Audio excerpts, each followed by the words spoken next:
Hello guys, welcome to Markas Marketing Marketing Podcast. Podcast. Oke, pertama-tama perkenalin, aku Safira Azaro dari Marketing Manajemen Angkatan 2021 dari Universitas Kristen Petra. Dan saya Lili Arnus Chandra dari Marketing Management Universitas Kristen Petra Angkatan 2021.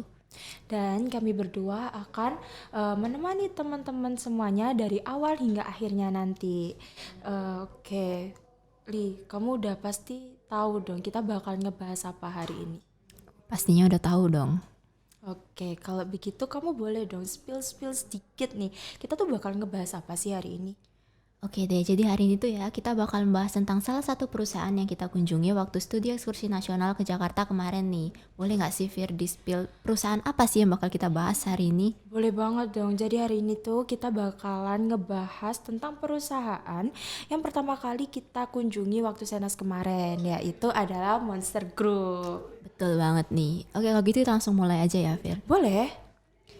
Oke, jadi sebelumnya mungkin teman-teman penonton di sini ada yang masih belum tahu ya perusahaan apa sih Monster Group itu.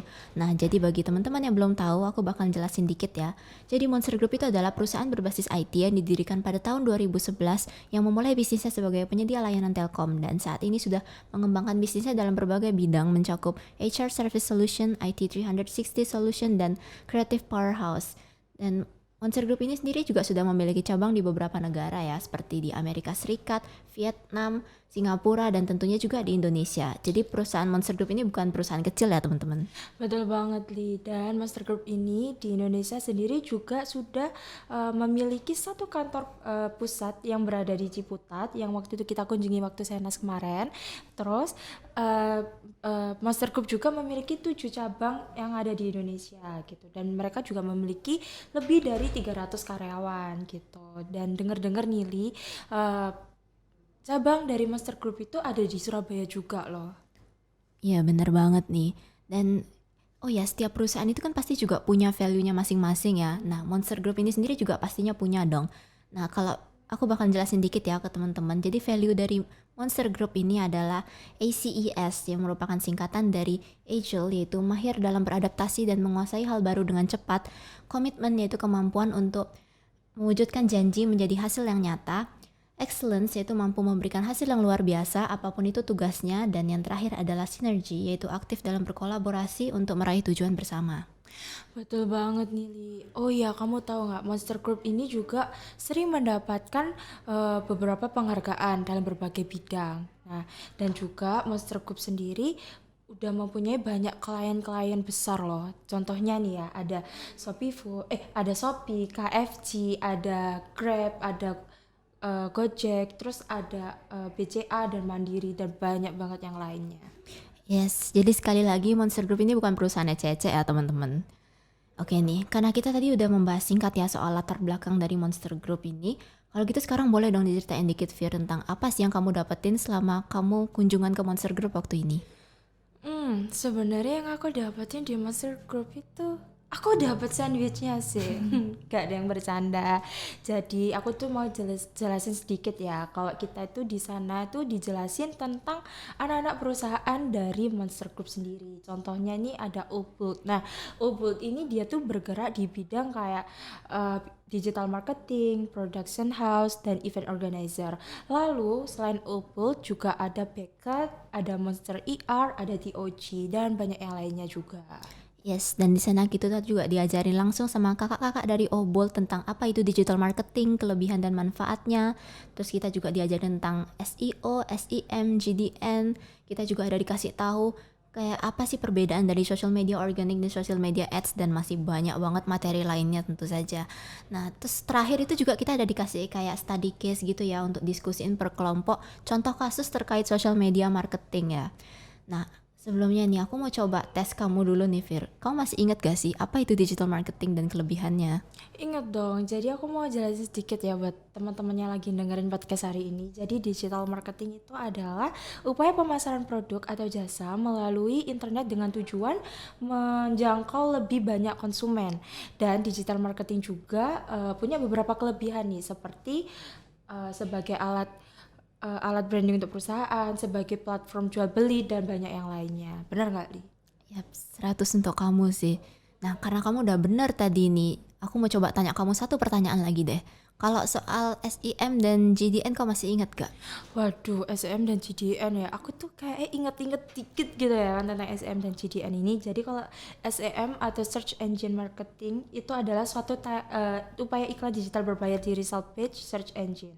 Jadi contoh mudahnya itu kayak SEM itu kayak iklan atau website kita itu jadi muncul paling atas waktu orang-orang nge-search di Google tentang kata kunci yang terkait kayak gitu. Terus kalau GDN atau Google Display Network itu adalah iklan digital yang berbentuk kayak teks, gambar, terus abis itu video ataupun GIF yang muncul waktu kita lagi nge-scroll web atau blog kayak gitu. Termasuk juga iklan-iklan yang mengganggu kayak biasanya mereka tuh muncul di bagian atas, bawah, kalau nggak gitu tengah kayak gitu. Tapi teman-teman semua pasti pernah lah ya ketemu iklan-iklan kayak gitu. Kamu pasti pernah nggak sih Li, ketemu kayak gitu? Sering banget sih, kayak hampir setiap kali aku buka web gitu pasti ada aja iklan itu. Tapi ya mau gimana lagi sih, namanya kita baca webnya gratis toh ya. Ya juga sih, masuk akal lah. Oke lah, kalau gitu selanjutnya kita bakal bahas. Tunggu. Kayak dari tadi perasaan kamu terus deh yang tanya-tanya ke aku. Gimana kalau sekarang gantian aku yang tanya ke kamu biar aku tuh tahu kamu tuh benar-benar dengerin kakak-kakaknya yang ada di Monster Group atau enggak, atau malah kamu tinggal tidur kan kita nggak tahu ya. Boleh deh, satu aja ya. Nggak apa-apa lah ya. Yang penting aku tanya ke kamu. Oke, kalau gitu aku mau nanya ke kamu, apa sih perbedaan dari social media ads dan social media organik? Itu aja sih. Jadi gini ya, aku bakal jelasin untuk teman-teman menonton kita. Jadi gampangnya itu untuk social media organic ini tuh lebih murah dari social media ads atau bahkan bisa gratis ya.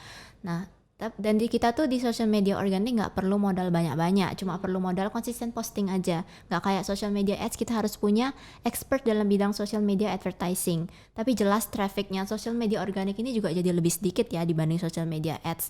Nah, tapi social media ads ini juga ada minusnya, yaitu followers dia tuh cenderung lebih nggak loyal dibanding followersnya social media organik. Tapi kembali lagi ya, karena yang organik ini tuh murah atau gratis, jadi pemasarannya juga jadi lebih lama dan tidak bisa membuat target audience yang tepat seperti social media ads.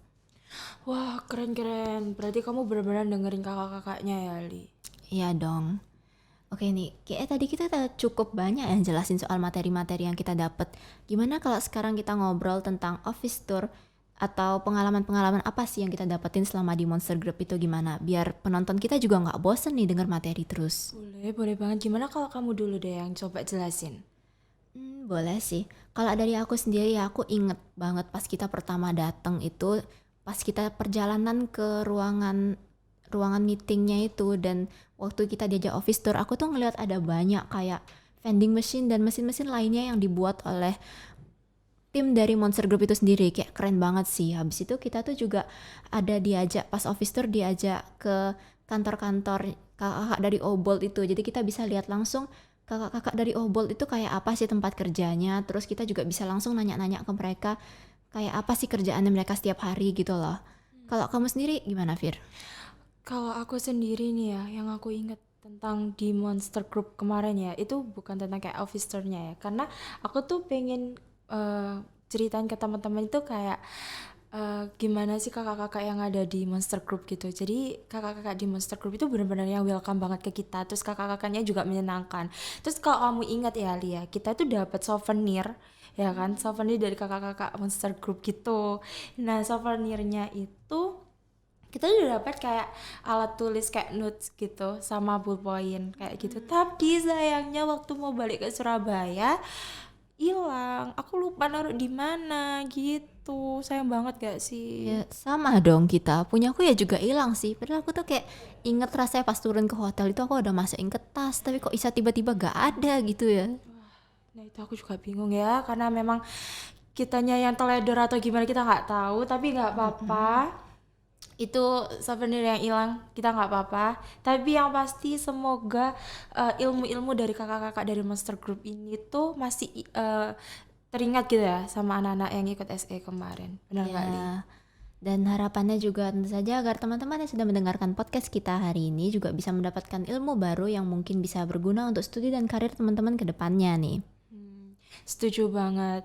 Oke teman-teman semuanya, kalau begitu karena kita keterbatasan waktu juga, terus mungkin kita akhiri aja nggak sih podcast kita kali ini? Sayang banget sih, tapi nggak apa-apa ya. Mungkin kita masih bisa bertemu lagi ya dengan teman-teman nonton kita di kesempatan lain. Semoga lah ya. Oke deh, kalau begitu saya Lili.